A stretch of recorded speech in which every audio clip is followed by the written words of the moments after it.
with Coach Jim Larranaga, the Miami Hurricanes at the ACC. Coach, how you doing today down in Miami, man? Yeah, it's a beautiful day down here, about 75, 80 degrees, and my wife just got back from a nice 5-mile walk. She told me it's gorgeous out there. I'm going to be heading to the gym any moment. Well, Coach, I got a friend of yours and mine. I want to tell you hello, Mike Costa from Precision Time. So tell Coach Larranaga I said what's up. So Mike wanted me to give you a message today. You tell him I said hello. I sure will. Now, Coach, let's talk about your team, man. Coach, March 11th was my birthday, and everything kind of shut down. So you're pausing in Greensboro with your team. So how was that going from playing the tournament in Greensboro to having to go home and go online from being in person in class, do all this COVID stuff? How was that for you and your staff, Coach? Well, first of all, the year of 2020 is going to go down in the history books as one of the greatest challenges in America's history. And for our team, our players, I think they've handled things extremely well. We were shut down from middle March to the middle of July. Starting on July 20th, we've been able to get back into our practice facility, not our arena. The arena has been used for classes, so we haven't been in that. But we've been in our practice facility. We have not had a single player or coach test positive from that July 20th till today. And I'd like to be knocking on the wood so that that continues to be good fortune for us. But our guys have handled it well. My staff has done a terrific job. But we're very, very pleased. And academically, Coach, I know for me, if I had to go from in-person to online, it would be tough for me. I'm more of an in-person kind of a guy. I learn better that way. So how is that for your young men having to learn virtually when they used to be on campus, in class, having session study halls with staff and coaches? How was that for you and your players? Well, I know for me it was ridiculous. I couldn't stand the Zoom meetings.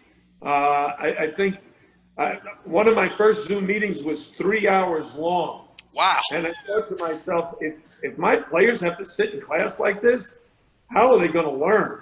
And if you take that back to elementary school and high school, I think this has been a very, very challenging year for everyone, no matter what the age, what your profession.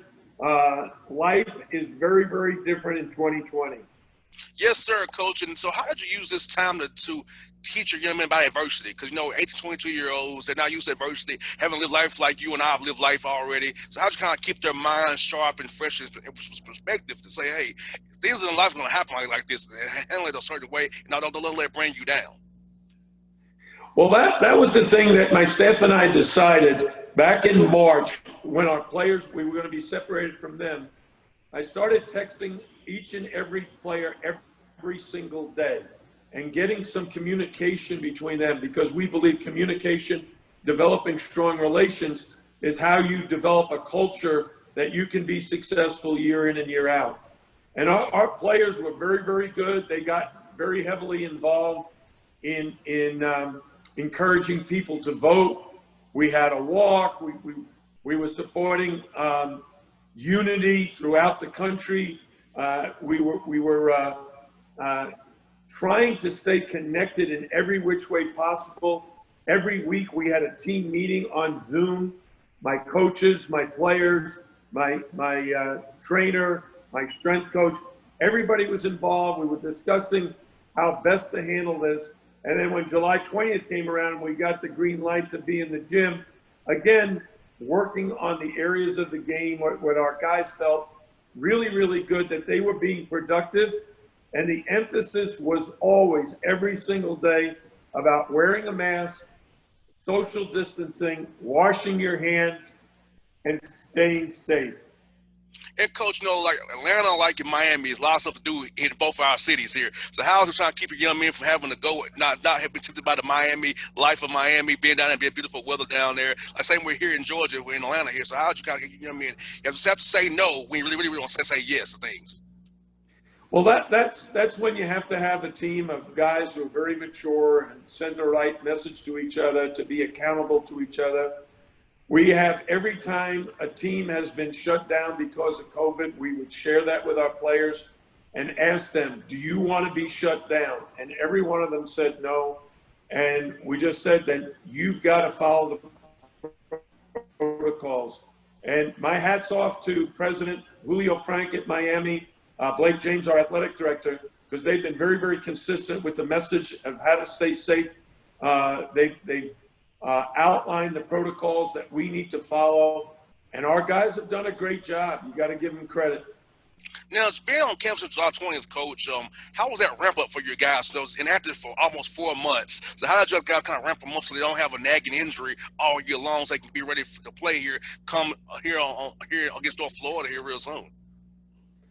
Yeah, well, injuries have been a problem. In the last several years, we've been snake bit. And this year, we've got a guy with a sprained ankle. We've got a guy with a sprained knee. We had a guy who came down with a serious case of hives, where if he practiced, he'd be itching all over the place. We had a guy tear a ligament in his foot and have to have surgery. So even though we've been able to stay COVID-free, we haven't been able to stay injury-free. And as you look around the country, you see so many other programs are having this same issue. And even in the NBA, you saw what happened to Klay Thompson yesterday. Yes, sir. I mean, he re-injured one of his feet, and the last I heard, it may be a torn Achilles. And if that's the case, that's very, very sad for him. But it's also a message as to how prevalent injuries are throughout the NBA and college basketball. Yes, sir, Coach. You know, this is going to be a weird year for injuries because of inactivity. If safety you have to get shut down, say like your opponent against Stetson, they got shut down. They did some on the 4th now. So being off 2 weeks and trying to ramp back up to play, that's asking for something to go wrong. If because you're out 14 days. So I feel like it's going to be a lot of this college basketball will be COVID injuries. Just having just to manage your roster the best way you can. The war of attrition, almost, Coach. Yeah, we had a player, and that's a great point, because we had a player who had to sit out for 3 weeks due to a sprained knee, and he's now back, and he wants to go full throttle. Yet he's not in the shape for him to play, 20 or 30 minutes in a college basketball game right now. He's got to kind of work his way back in, and there's not a lot of time to do that because we open up a week from Sunday, November the 29th, and hopefully he'll be in good enough shape that he can log some quality minutes, but we don't want to really push him too hard and end up having another injury. Now, Coach, for you guys and your scheduling wise, how was that? Because I know you have had it done prior to the day getting pushed back. Then you got to focus on COVID and being more regionally than you were. And Stetson had to change their date as well. This did some of the 4th. So how was scheduling trying to get things done, find teams to play locally where it can save for everybody involved? Yeah, we had 7 games scheduled between November 10th and November 25th.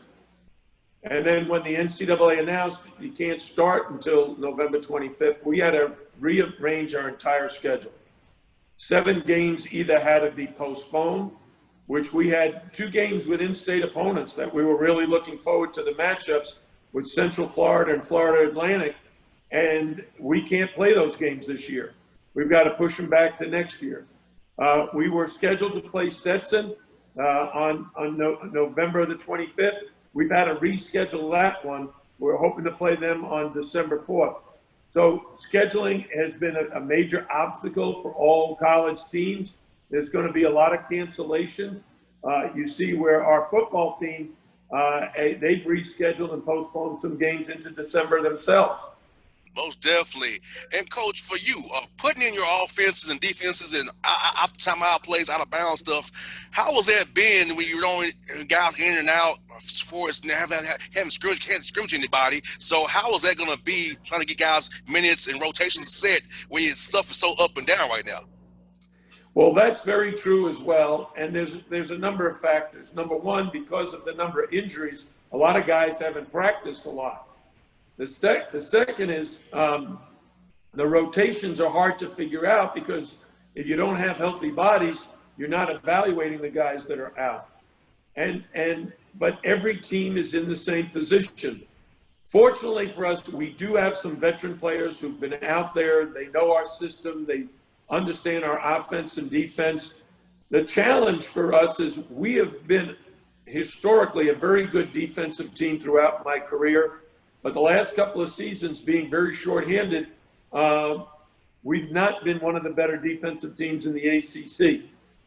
My coaching staff and the players are working very, very hard to improve that category, but we're still a long ways away because of missing so many key players, including Sam Wardenberg, who had surgery. He's out for the season. He was our most experienced front court player. He was our best defensive front court player and our leading returning rebounder. So we lose a lot when we lose Sam Wardenberg. Now, Coach, I have a couple more for you, Coach. How was recruiting this time around via Zoom? I know this the way put out where you can't go out on the road until April 15th. So how is recruiting via Zoom, being trying to get to know people? I know you're a relationship guy, so how you can't really see them, be touching face to face. So how is that being recruiting young men and talk to their families via Zoom, showing your campus was very beautiful in Coral Gables via Zoom? Yeah, that's one of the things my coaches have done a miraculous job of being very, very creative. With all our recruits, we've had Zoom meetings, and in the Zoom meeting, we show videos of the campus so that they can see. You can pull up those videos online, but when you show it in a Zoom meeting and the kids see the Coral Gable campus and seeing the palm trees and the swimming pool and the lake and the beauty of our campus, that always excites them. When they find out in the Zoom meeting that, we're one of the top 40 or 50 academic institutions in the country, they learn a lot in these meetings. Normally, those would be in person, but we got a lot of coaches there. Normally, it would just be me and one of my assistants. Everybody was on these Zoom meetings, and we've already signed 2 terrific high school players. We're involved with some other terrific high school players. We're hoping that will commit to us at some point, and we think we'll have a very good recruiting class. And we need to, because we have 6 seniors who's going to be graduating. That's what I got for you, Coach. Talk about your conference, ACC conference. I know from being here in Georgia Tech, right in my backyard here in Atlanta, it's top to bottom a tough league. So this is the toughest league you ever been in your whole career of coaching, Coach Larranaga? Well, the ACC is the best basketball conference in the country historically, and if you were watching the NBA draft last night, we had 8 guys drafted out of our league, including 2 guys in the lottery, Patrick Williams and Devin Vassell, both of Florida State, who won the ACC regular season. And then you have team like Duke that had 3 guys drafted. This is a powerful league from top to bottom. And when you have legendary coaches like Mike Krzyzewski, Roy Williams, Jim Boeheim, Mike Bray, Leonard Hamilton, these are veteran guys. And then the young studs coming up, Tony Bennett and Chris Mack and Jeff Capel. This is a very, very strong league from top to bottom. You got to be ready every single night. Well, Coach, thank you for your time today. Have a great practice today. Hope you guys do good for your day. Hopefully you're safe down in Miami, and you be good. Hope to do this again with you real soon, Coach. Thank you so much. Appreciate it. Anytime, Coach. Have a great day, brother.